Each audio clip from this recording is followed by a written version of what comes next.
Very special evening, as not many of our guests can be known simply by their nickname. But in this case, our guest, Mr. Jim Myers, is known simply as The Animal. George The Animal Steele, to be exact. He is a WWE Hall of Famer, an author, a teacher, a coach, and tonight our gracious guest. Mr. Jim Myers, thank you very much for joining the two-man power trip of wrestling. Glad to be here. Let's have some fun. All right. You know, with WrestleMania a couple days away, it would be silly to kind of ignore this right out of the gate, but you did participate in the first handful of WrestleManias. What are your recollections of when the WrestleMania concept came about and your participation in the first few? I thought it was a fantastic idea. Instead of going all over the place, you could just bring the show to us. It kind of works out that way. I guess the next show they're going to have will probably be on the moon. And what are some of your memories of those matches that you participated in? Number 2 against Randy Savage. Number 3, you were on the outside for Savage Steamboat. And then number 4, you were a part of the Battle Royal, kind of picking at some legs there. But what are some of your memories of those early matches? Actually, you want the honest truth, or you want me to give you a lot of snow jobs? I want the honest truth, with no room for those snow jobs here. They're just matches. I've had thousands of them, and they're just kind of following that. They were a match. They were decent matches. The show was pretty well done. It was a change in the wrestling history, honestly, and unfortunately, we'll never get back to what it was. So it's just a couple, 3 or 4 matches.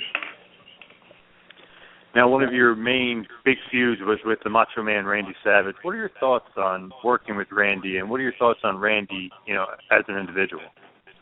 Randy was very unique. He was a very dedicated talent. He worked very hard. He was very, very disciplined. Unfortunately, I think the biggest mistake that Randy ever made in his career was bringing his wife, Liz, into the business, because he was very jealous and it made things pretty uncomfortable for himself and very often her also. And it led to a divorce, I think. He was an ultimate pro, honestly. Now you're basically in Ricky the Dragon Steamboat's corner for WrestleMania 3. What were your thoughts on the Dragon, and what were your thoughts on that epic WrestleMania matchup? You want to know the truth again? Yes, of course. I was really kind of angry. I was standing on the outside of a match in the Silver Dome in Pontiac, Michigan, which is about 12 miles from my house. I'd have much rather been involved in a match. There I was. It was a pretty decent match they had, but it's not where I wanted to be. Although it wasn't bad, standing in the other corner looking at Elizabeth, that was kind of neat. Now, with basically being a part of that big boom period of wrestling in the 1980s, what was your take on, everything, the way it went down, and, how wrestling became basically mainstream and basically a part of the fabric and the culture of the way we were here in the States? I have probably a totally different take on all that. I was never a wrestling fan, so that changes everything right from the get-go. 1962, I was making $4,300 a year teaching. I had 2 children, a third on the way. Obviously, I needed an income. And a friend of mine was a big, huge wrestling fan, and he talked me into calling a promoter one night, and I did. Went over to meet him the next day, and I started wrestling around Michigan with a mask on called a student. And in the process of that, I started learning what wrestling was all about. I had no clue what I was getting into. So when I found out that it was, predetermined, or however you want to call it, I thought that the business itself was challenging my integrity as an athlete. So I really didn't like it, to be honest with you. And then once I understood the art, and it is an art, of working a match and controlling the crowd and all the stuff that used to go into the business, I really started to like it and respect it a lot more. So by the time I got to, I was invited to, Bruno San Martino was the world's WWF champion at the time. He came to Detroit. I was wearing my mask, and he had a match with Bulldog Brower, but he had an entourage with him, and they spotted me there and invited me to Pittsburgh. So when I go to Pittsburgh, I take my mask and that whole student stuff, cap and gown, and when I get there, they say, no, we don't want a masked man, we want you. I said, no, I don't want to use my real name, I'm a teacher and a coach, and I didn't feel it really fit that way, so somebody said, well, this is a Steel City, let's call him Jim Steele. I said, I like Steele. Somebody else said George. So that part of my body is only about 48 years old now. That happened in 1967.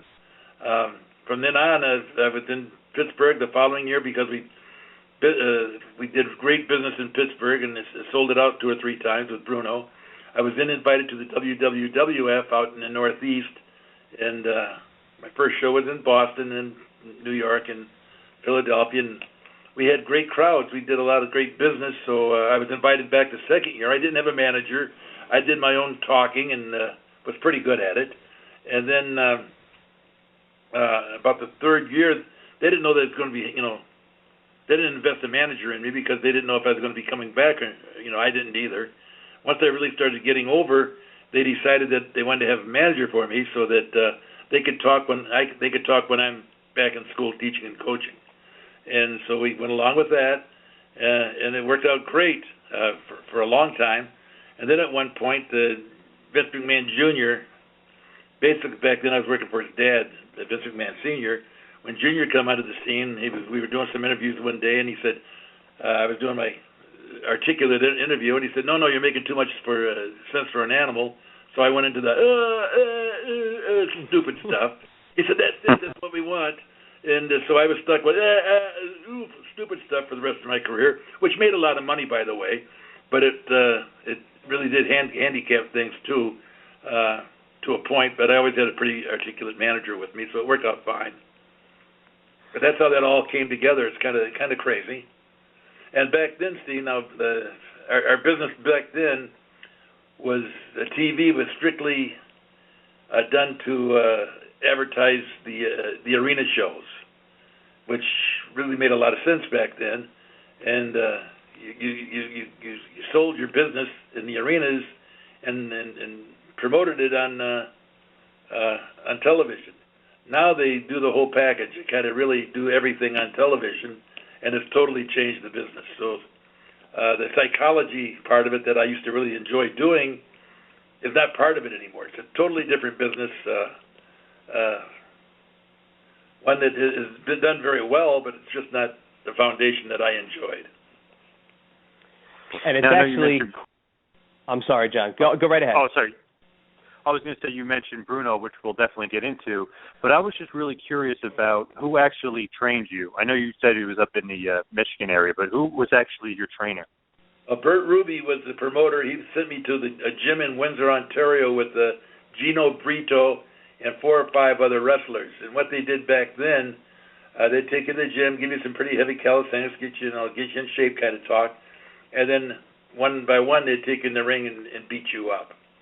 Well, as my book explains, fighting was my big deal back then, and so very quickly they realized that they better show me the nature of the business, so that beating up quit real quick, because everything they did to me, I gave them a receipt, and so they started showing me how to work the business, and eventually I became a very good worker.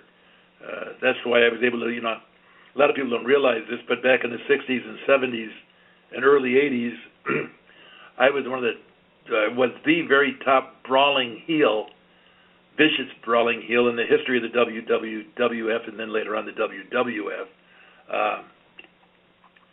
And as things changed in about 1984, 85, I went to that cartoon character, kind of like a special ed kid or something like that. Which made out very well because the business was changing. We weren't selling wrestling the way we had. We were now selling T-shirts and action figures and everything else. So to be a kind of a halfway baby face really worked out, fine financially. Yeah, and with that you had, like you said, you were such a dastardly, feared heel in the early 70s and the mid-70s when you would go into the Madison Square Garden shows. And the difference between the 2 decades, the character is just, it's unparalleled, because you had a very tough as nails persona, and also then playing the cartoonish animal character. But could you talk about how the origin of the foreign object came to be, and when you decided to bring that into your arsenal of tricks? Well, I had a very dear friend that was very good with a foreign object, and I watched him do that a few times. And Mike, I'm talking about the Baron Mike Cicluna, was a master with a foreign object. I watched what he was doing. I was visiting in Japan. I was, on a wrestling tour. I was in a bar, and they had this real heavy,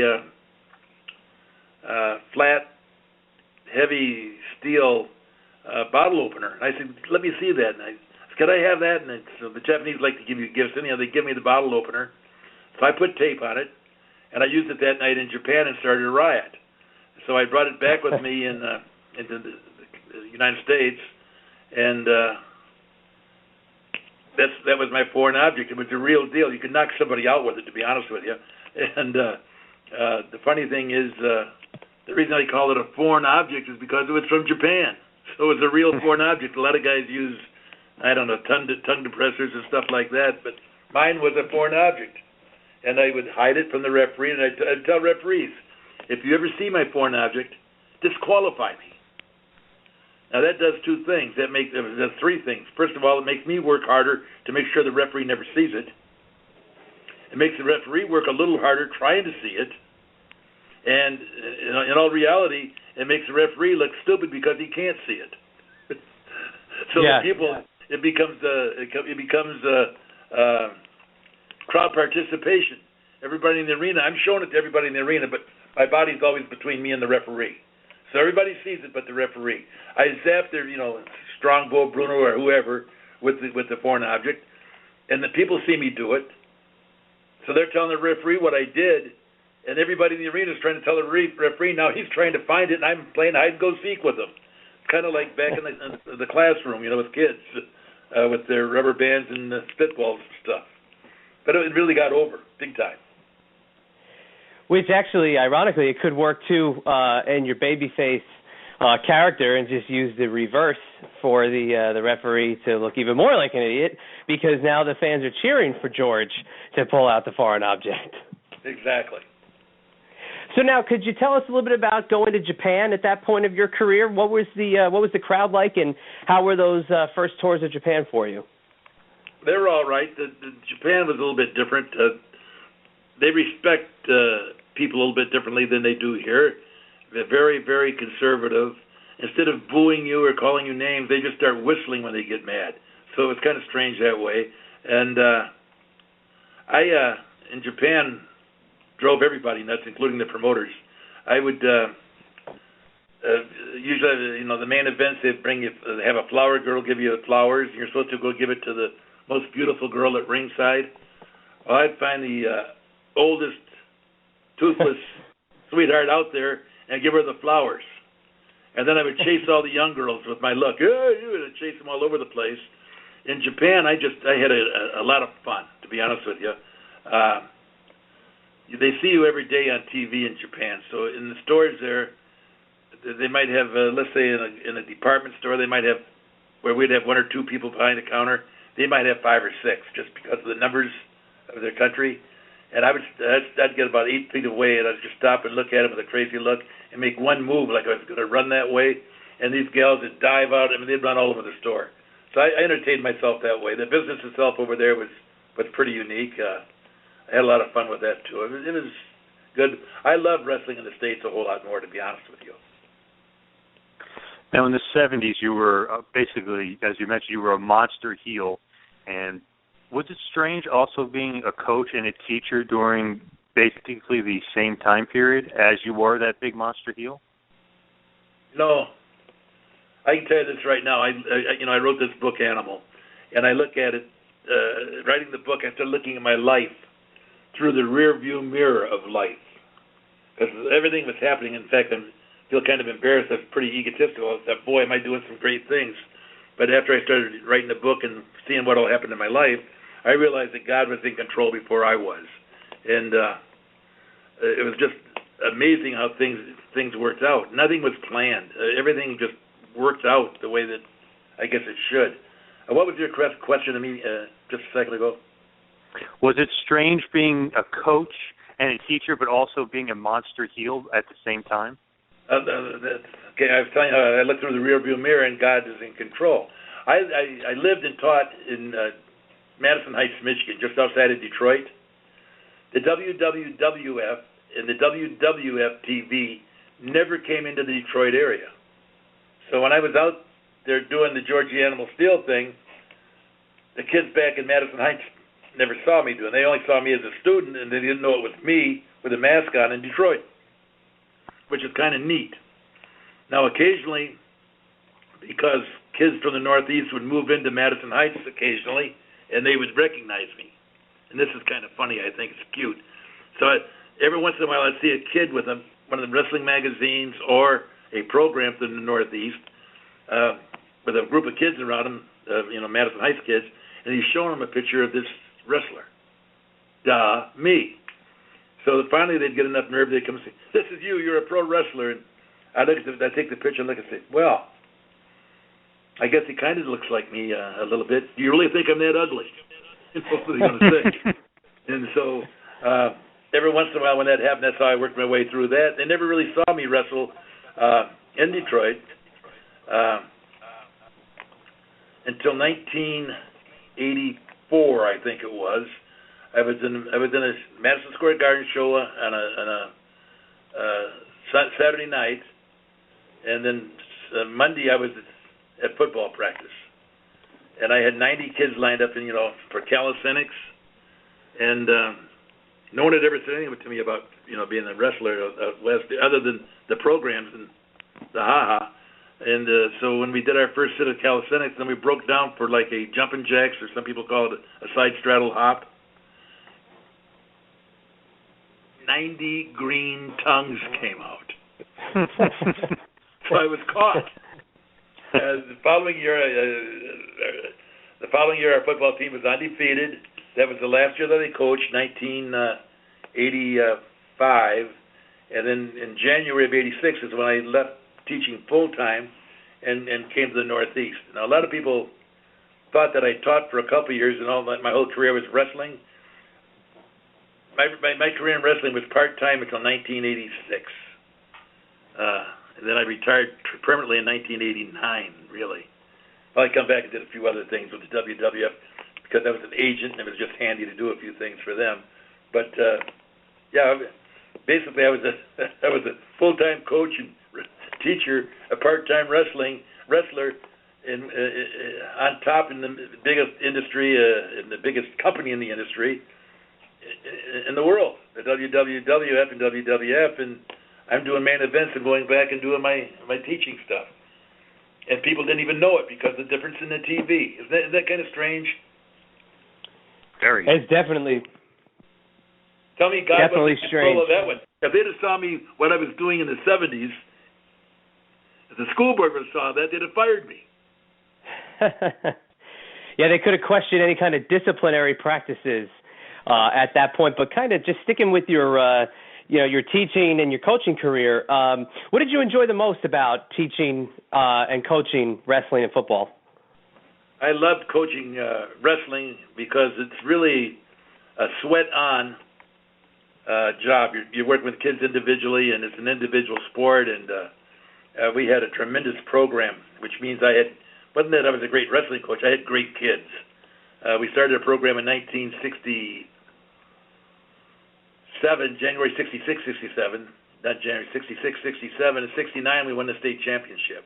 So that tells you the kind of kids we had. We had no Little League program or anything like that. So I just had great kids. And I love that a lot. The football, you get to call the plays and do that kind of thing. It's more good it was better for my ego, but I think that I did a better job helping kids grow up as a wrestling coach, to be honest with you. But I was humbled a couple of years ago. I got a phone call telling me that they wanted to name the stadium after me where I coached. And I said, really? And they said, yeah, we're kind of excited about it. I said, well, I wouldn't do that. They said, well, why not? I said, well, I don't think anyone should be honored like that until after they're dead, because we always have we could still screw up. And they said, well, we'd like to take part in it. We're going to do it anyhow, but we'd like to take part in it. And I did, and it was really humbling. Again, I look back at my faith that I didn't have when I was teaching and coaching. I wish I would have, that I have in Jesus Christ that I didn't have back then. And so when I was at the ceremony, I gave the credit to where it belonged. It wasn't to me, certainly. Now you can see that if you go to your Twitter account, you actually see that cool picture of the Meyer Stadium in the background. Very cool. Very cool to be able to have something named after you like that. Well, I have a lot of people that go through my website at georgetheanimalsteele.com just to surprise them, because, a lot of people still don't think I know how to talk. I was in a bar years ago, and somebody come up and said something. I said, how you doing? You talk. I mean, so, it's a crazy business out there. Now, one thing, being a fan of yours for years, I got to ask, how did you get those green tongues? Well, today, the WWE, they sit down and they come up with all these different kinds of ideas and gimmicks and all that stuff. We didn't do that back then. What happened was I'd had a couple of drinks at a TV show, and I didn't want them to know it, the promoters or anybody, so I put some florets in my mouth and went on television. Now, this is back in the early 70s, late 60s, and color TV had just come out. Looking back through that rearview mirror of my life, it just come out. So here's this clown out there with a green tongue. I didn't even know it was green. I was just getting rid of the breath. And so the switchboard lit up. Why? They thought their TVs were messed up, I think. And so about 3 months later, I said to myself, I'm going to do that green tongue thing again for my own laugh. You know what I mean? And I did it again, and the place went nuts again, and they had signs the next day all over the arenas with green tongues hanging out. So from then on, I had the very best breath in wrestling. But we never came up with it. It just happened. Then I'm always asked, why did you eat the turnbuckle? How'd you come up with that silly thing? And same thing. This is black and white TV, Pittsburgh, 1967, I think it was. They used to give away different gifts to get fans to come to the TV show for our promotion. And this one particular time, they'd given away these little satin couch pillows that they used to have back in the 70s, 60s. And they'd give away about 40, no, that's not right, about 250 of them. So it's studio wrestling, and one of the ladies got mad at me. She threw her pillow at me. So I got the pillow in the ring. What am I going to do with it? I could throw it back, and there's going to be 350 whatever pillows come back at me. I could sit on it. It's going to be boring. Or I could take a bite out of it. So I took a bite out of it. And it tore and it popped. It was so packed with the stuffing, it just kind of exploded. So I started throwing the stuffing in the air. It was coming down, trickling down, and sticking in my hair like I was a Donald Snowman. And then I took the pillow and put it over my opponent's head and started choking him. Really looking at that camera, vicious stuff. And I pulled the pillow off, and he was blue because the stuffing was lighter than air. I had the pillow over his head, so every time he breathed, the stuffing was going down his lungs. It almost killed him. So I go to the dressing room, and the guys are all laughing. Oh, you almost killed that guy, the way wrestlers used to be. And then somebody said, well, that would be great if you get somebody to throw a pillow at you every night. That was fantastic. And somebody else, I think it was Bruno's wrestling cousin, I can't even think of his name right. Tony Marino. And he said, maybe you could tear the turnbuckles. Everybody laughed. 2 or 3 weeks later, I was wrestling Strongbow. And it's hard to have a boring match with Strongbow, but people are just not reacting in this match. So I looked at the corner, the turnbuckle pad. I thought, I wonder. I went over and took a bite out of it. It tore real easy. I started rubbing his eyes in that. From a very flat match, we had a riot. So the two things I'm known for really is a green tongue and a turnbuckle. They both happened by accident. And just from the pillow being torn to tearing a turnbuckle, till my career was developed into a strange career. that people still talk about. They remember the strange things. Some of the great matches that people have, they don't even remember anymore, but they remember the green tongue, they remember the turnbuckle, and even my crazy interviews. See, sometimes it's the simple things that we definitely seem to cherish. But are there any instances where a promoter wasn't necessarily happy about you ripping open a turnbuckle in the middle of a show? Oh, yeah. We had a guy used to promote Philadelphia and Baltimore, working for Vince McMahon Sr., and every time I'd tear a turnbuckle, he'd come screaming, just really sick with me. So every summer when I go back into the Northeast, Vince McMahon Sr. would bring me a great big box of turnbuckles to give to Izzy so that he wouldn't get so excited. But by the time I left, I had all the turnbuckles torn again. He'd still be screaming at me. I used to tell him, well, you know why we're doing this? He said, no. I said, well, my dad makes the turnbuckles. I make a lot of money for my dad, when we sell them. That wasn't true. That was just my stuff. Now, one thing I have to ask about is your feud with Bruno San Martino. I mean, we briefly touched about it, but can you go into a little bit more detail about wrestling Bruno and basically that great feud that you guys had? Oh, Bruno was unbelievable. I mean, first of all, the whole WWF promotion was about Bruno San Martino. Everything else is secondary. It was about Bruno San Martino.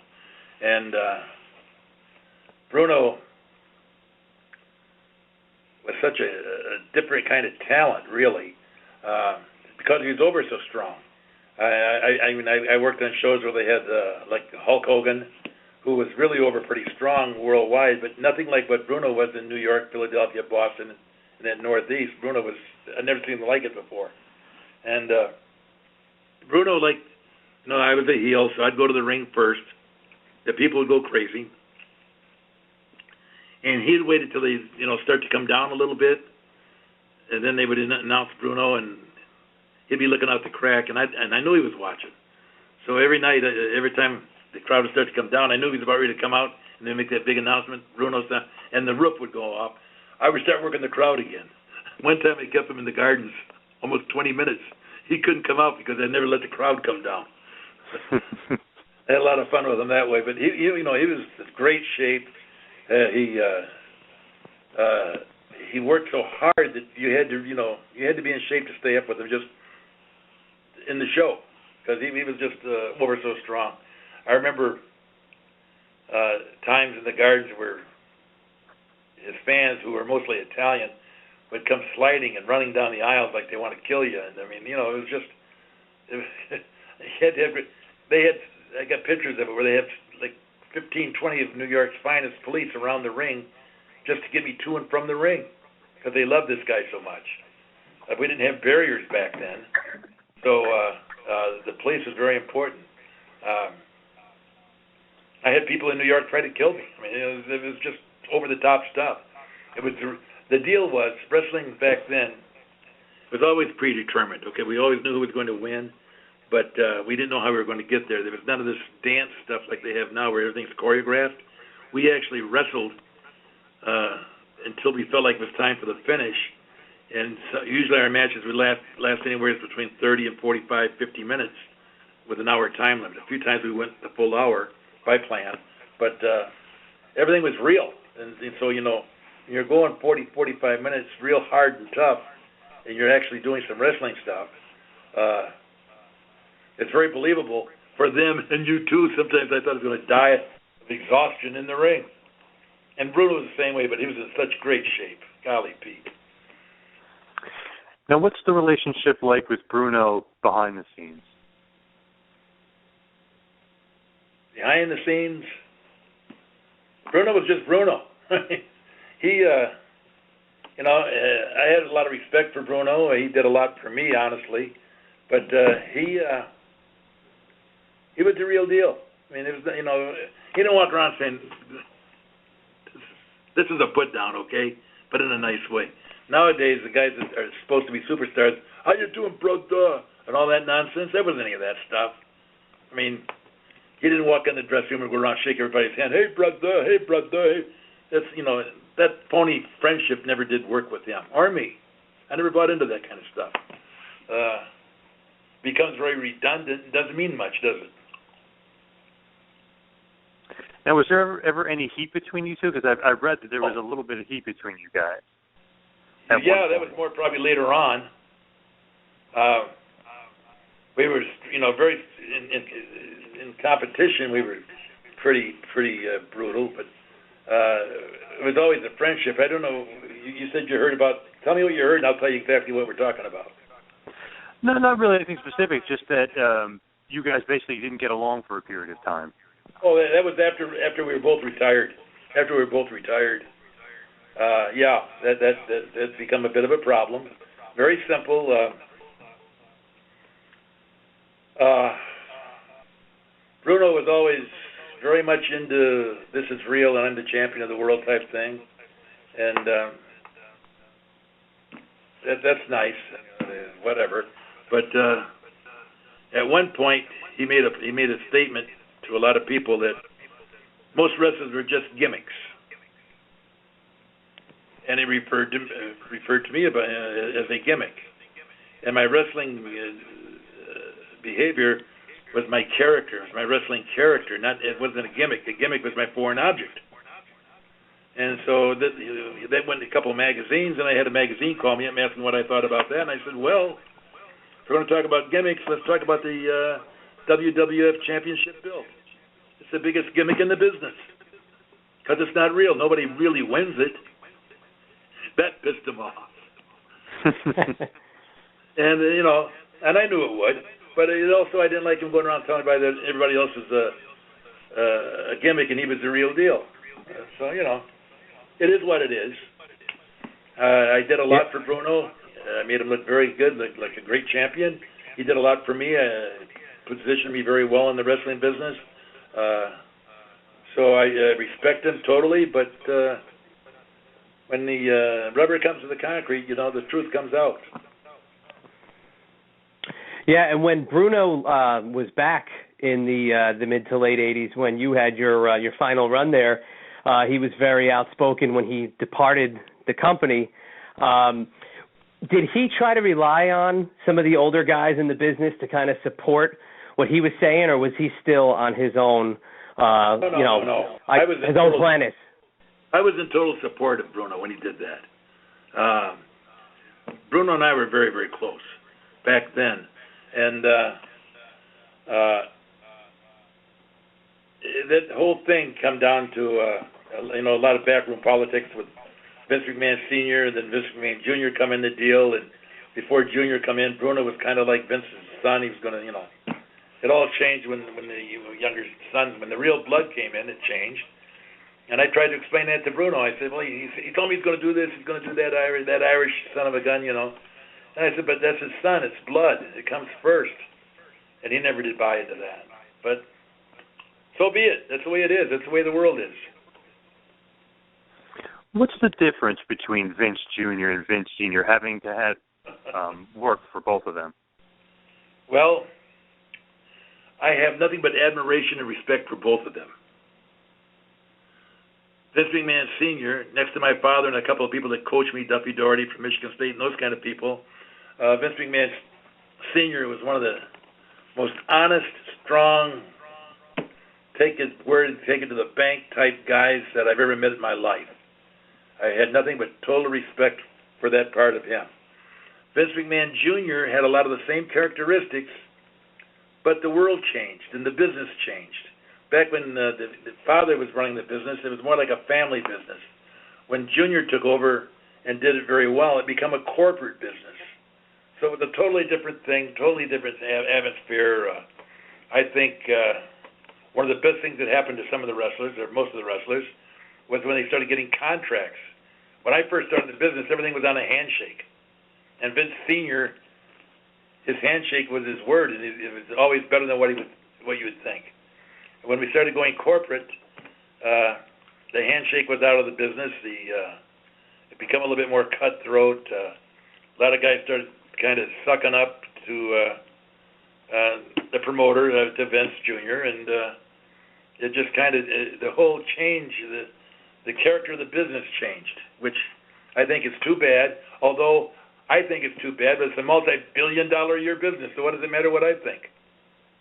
Because the bottom line, it was always about a business. It was always about the money, always. Now, you made more money, I guess, with Vince Jr. than Vince Sr. So who did you prefer working for? But you got to look at it from another point of view, too. When I started working for Senior, the top paid athletes were making, football players were, like $45,000 would be a lot of money back then. I was making that in the summertime, 2 months with Vince Senior. You understand what I'm saying? Yep. And so later on, athletes started making millions of dollars, and now wrestlers are making $1 million or $2 million, not millions, but they're making pretty good money, and some are over the top of that. But a lot of guys aren't making that kind of money, so it's I don't know. I'm very happy with what happened with me. I've never complained about my payoffs. I'm happy that other guys that followed the foundation that I think we built and were able to go through the business and do very, very well financially. I think that's great. But by the same token, I got out of the business exactly what I wanted out of it. I had a chance to continue to teach and coach, have a part-time job that made more money than most people could dream of, and just a couple of weeks ago, March 4th, I celebrated my 60th anniversary with my wife. Not many wrestlers do that. So I kept my family together, and I got my life, and I got and I have Jesus in it now. So how could it be any better than where it's at now? I mean, come on. And I was like everybody else. In the wrestling business, I walked the walk. I partied. I raised heck. And it's hard to believe that the lifestyle that I had can switch so strongly to what I have now in my faith with Jesus. It's just a total mind blower that it worked out that way. And I never, I got real sick, is why I had to quit wrestling. I had Crohn's disease. People go to my website, GeorgeTheAnimalSteele.com, and it's all covered in there. But I've just been blessed. I've been blessed. And also pick up the book, too, Animals, a fantastic book. And actually, just kind of piggybacking from John's last question about the difference in Vince Sr., Vince Jr. With Vince Jr., there were definitely new revenue streams to come in. When you first got into the wrestling business, did you ever think that your face would end up on action figures, lunch boxes, videotapes, T-shirts? How do you feel that changed the business in terms of opening up that new outlet for guys to make a different kind of revenue stream? Well, it's one of the reasons that my character changed to a cartoon character.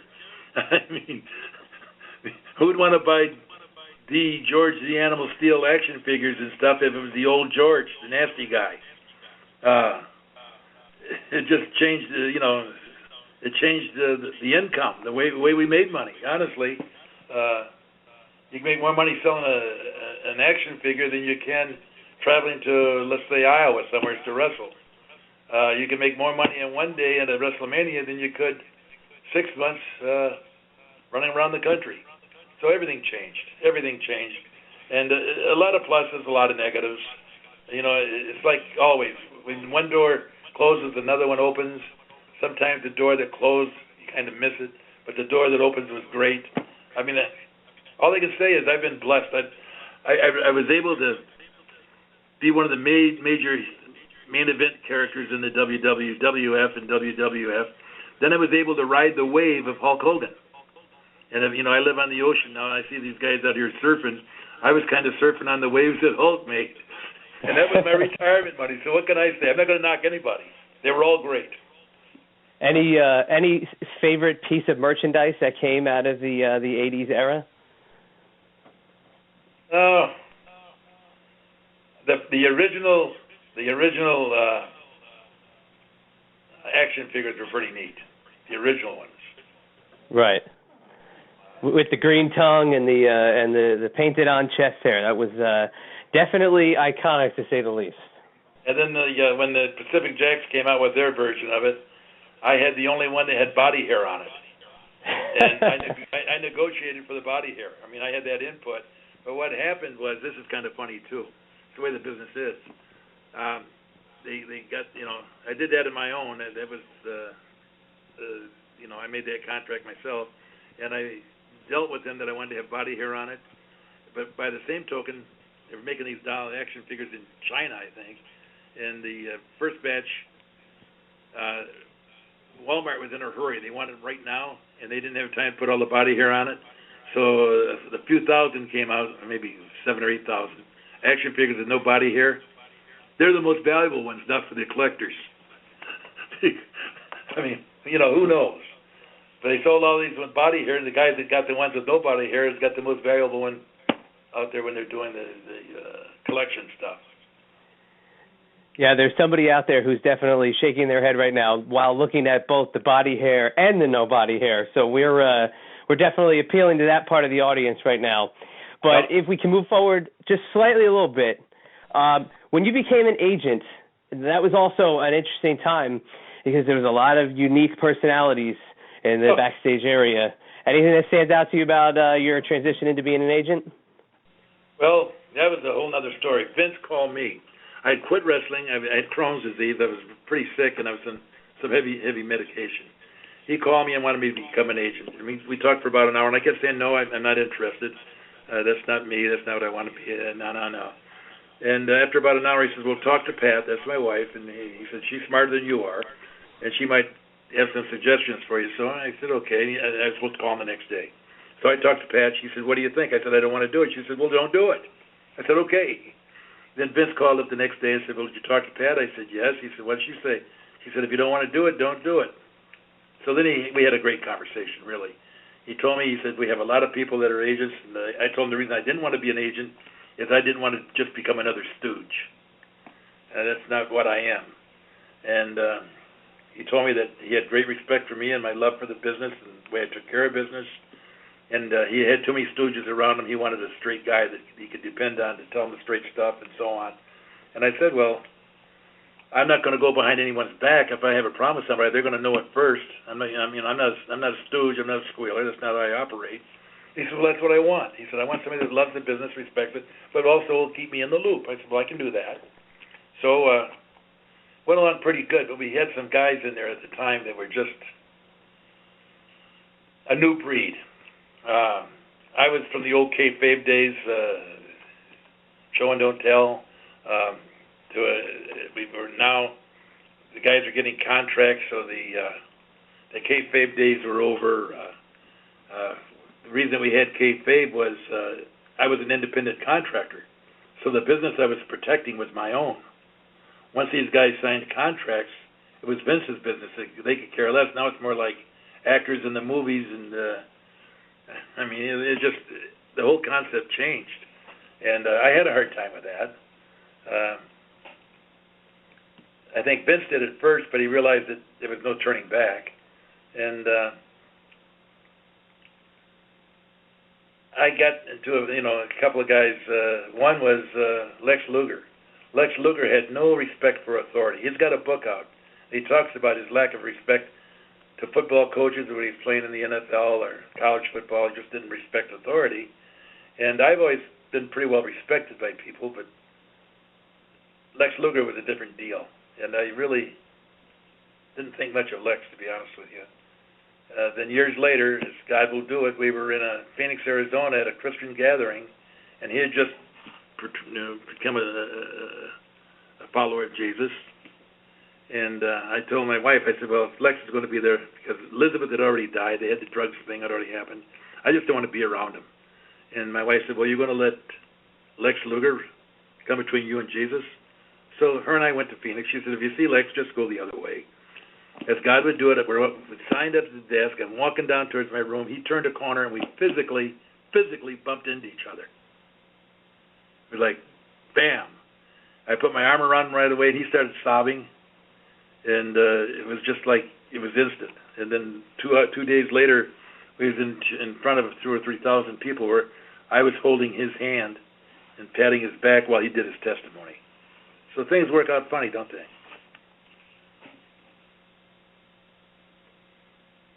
And were there any guys that would seek you out and use you for your knowledge and experience?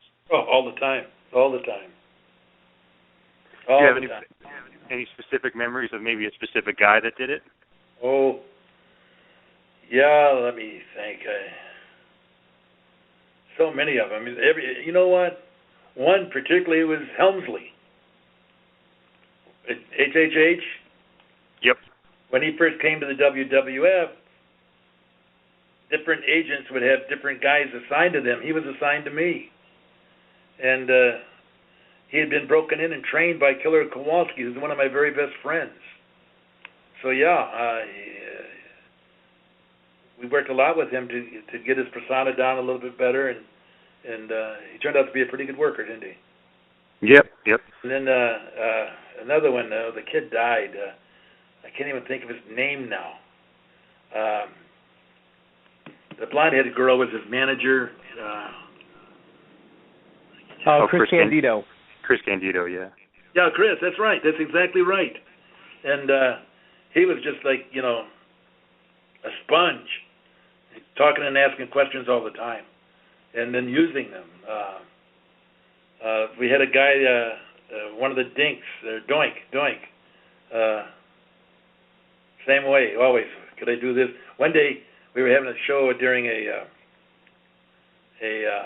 Super Bowl weekend, and he went in and did everything I did. He tore a turnbuckle. He did everything. He did the crazy stuff that I did, and he thought he was going to get me mad. He come back. He said, "What'd you think of that?" I said, "Well, that junk will never get over." Around walking away. But yeah, most of the guys I think had total respect. But you got to remember too, I was a physical guy back then. I earned my respect. I was the real deal in a lot of ways.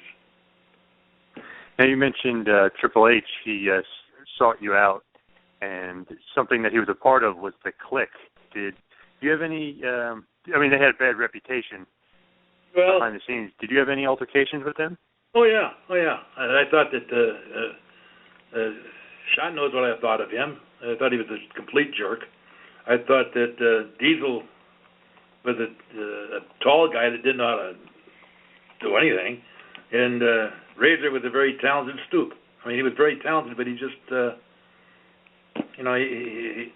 when he come in, he was such a nice guy, and he turned so quick. And then Helmsley was one of them. And the day they did the Clique in the Madison Square Gardens, the four of them after the match did the Clique thing on all four corners. Mm-hmm. Right. I wasn't there. I was not there.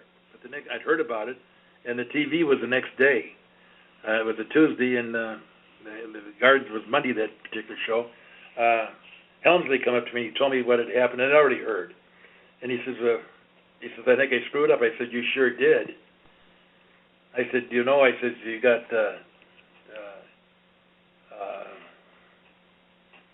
I can't even think, the toothpick, the guy with the toothpick in his mouth.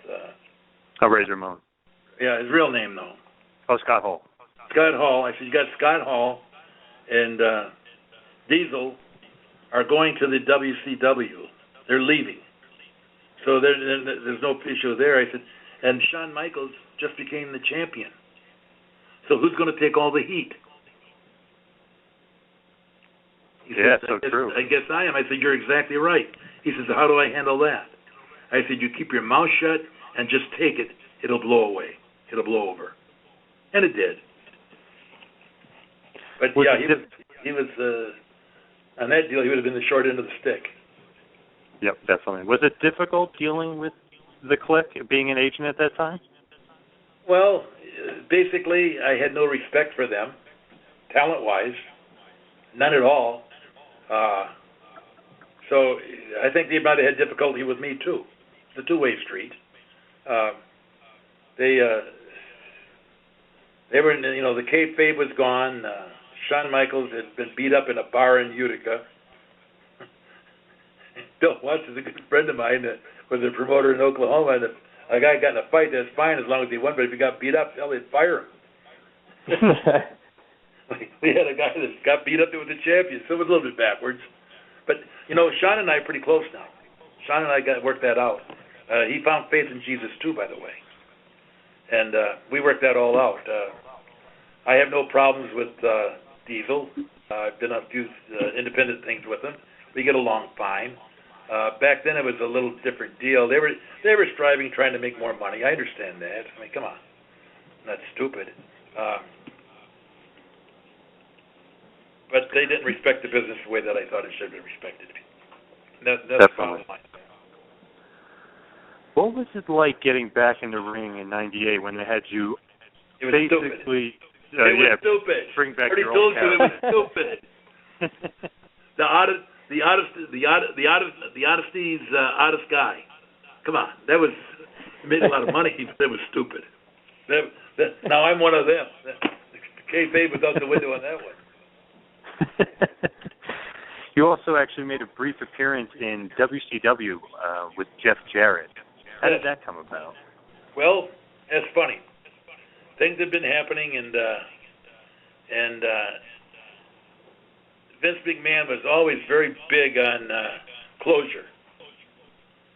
And I had always been very, very, very, very loyal to the WWF. And when we parted ways, a couple of other people called me and told me that we were parting ways. I knew we were because I already had a conversation with Vince. But Vince never followed up with a phone call. So him and I had not had closure. And that night when I showed up at that show, that was my closure with Vince McMahon and the WWF. And he knew it. And that's what I wanted. That's exactly what it was all about. Just closure. Get me out of here.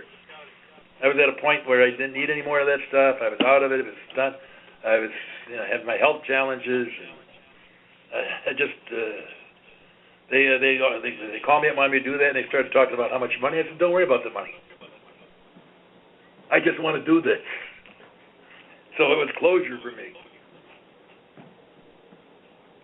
Gotcha. Was there ever anybody throughout your career that you actually didn't get a chance to work with? I know you were talking about closure in WWF with Vince. Was there ever anybody that you weren't actually able, to close that door and actually get the closure you wanted with? No. When I walked away from the business, it was the perfect timing for me to get out of it. Maybe I should have got it a year or two sooner. I'm talking about the agent part of it even. It was over with. The business, honestly, was starting to pass me by because I'm still a kayfabe guy till this day. Do I like the product they have now? No, I don't even watch it. I have no interest in it. To me, it's boring. I tape their shows every Monday night.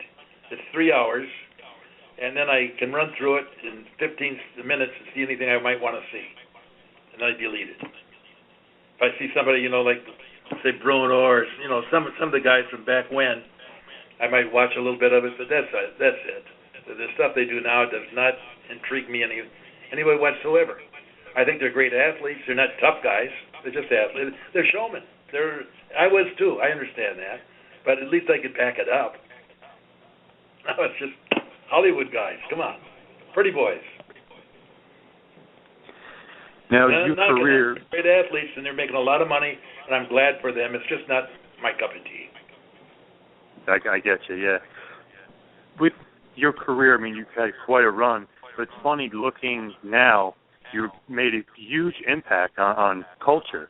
I don't know if you know it, but on great show, Seinfeld, they actually reference you. And then, of course, you were in Ed Wood. You played Tor Johnson. Right. And it still comes up every while and then in a football coverage or, college or pro. The commentators will throw George Steele in there. Baseball, they throw George Steele in there. Seinfeld 2 or 3 times. Something about man hands and a couple of other things. Yep. They had a show where they had somebody, movie where somebody was in the basement, and I forget the guy that used to be on Taxi, the little chubby guy. Oh, Danny DeVito. Yeah, and he's being held up. They got him tied down, some crazy thing, and they got wrestling on the TV, and it's me. So, it shows up all over.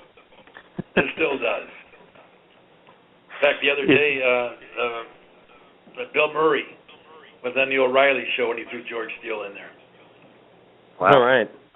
It's crazy. It's crazy. But it's been good. It's been good.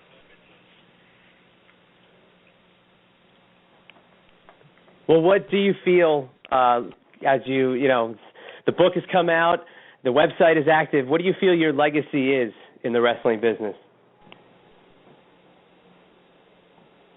I don't know if you have a legacy in the wrestling business. I really don't. My legacy is I was a pretty good coach. I helped a lot of kids get through school. I helped a lot of people in that way. My legacy now is so far removed from wrestling that the reason I wrote the book was that was the end of wrestling for me, and I think I covered it pretty well in the book. I get a lot of people are really enjoying the book, and they're understanding about the learning disabilities that I had, and overcoming Crohn's, and fighting as a kid, being picked on. People bullied me until my parents finally told me I could fight, and then that was my first success because of the learning disabilities, and getting into Michigan State without being a very good student, but getting through there and coming out more of a polished stone, and the growth that I've had, the marriage I've had, my family and my kids. That's my, my kids are now 50 years, 60 years old. You know what I mean? That's my legacy. I'm still married. That's a legacy in wrestling. Well, it's absolutely fantastic. Again, GeorgeTheAnimalSteele.com, @GeorgeSteele on Twitter. The book is Animal by Jim Myers. Mr. Myers, thank you so much for coming on with us tonight. It was so much fun, and it was definitely informative, to say the least. Well, I hope I wasn't too negative for you, but God bless you. I love you.